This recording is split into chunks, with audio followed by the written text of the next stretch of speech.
NetCancer, toute l'information scientifique et médicale, claire et validée.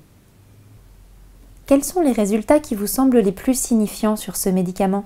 Concernant les résultats pour le traitement du carcinome hépatocellulaire par le sorafenib, les résultats les plus significatifs sont les résultats des études cliniques. Il y a deux grandes études internationales. Une première grande étude qui s'appelle SHARP, qui a pris en compte des patients qui sont caucasiens, donc d'origine non asiatique.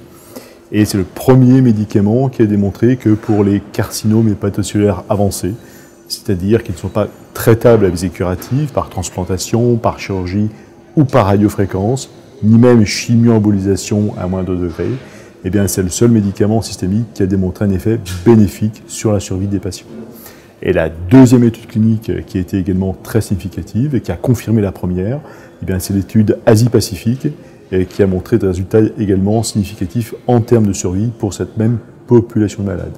Donc quelle que soit l'ethnicité du patient, d'origine asiatique versus non asiatique, on a le même résultat bénéfique avec ce médicament.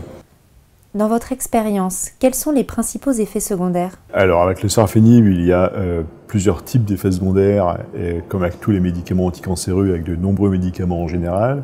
Les plus fréquents sont l'asthénie, deuxièmement le syndrome main-pied, troisièmement la diarrhée, puis également parfois l'hypertension artérielle qui est beaucoup moins fréquente.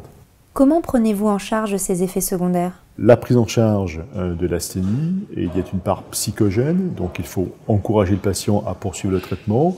Parfois on peut être amené à réduire les doses de médicaments, au moins de façon temporaire.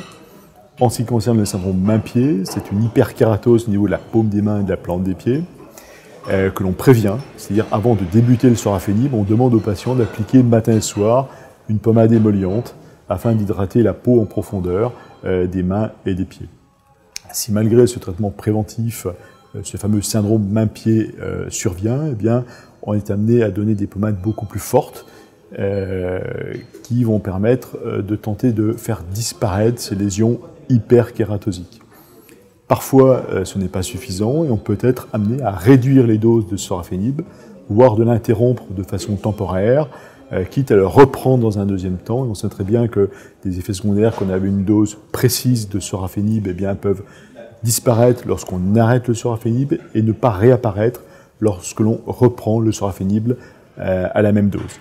Parfois, néanmoins, on peut être amené à reprendre le sorafenib à dose beaucoup plus faible, voire ne pas le reprendre du tout, mais la plupart du temps, on est capable de reprendre le sorafenib. Autre type d'effet secondaire est la diarrhée. La diarrhée, on la traite au coup par deux types d'antidiarrhéiques. Premièrement, des inhibiteurs de la motricité digestive. Deuxièmement, des médicaments qui vont bloquer la sécrétion d'eau et d'électrolytes par l'intestin.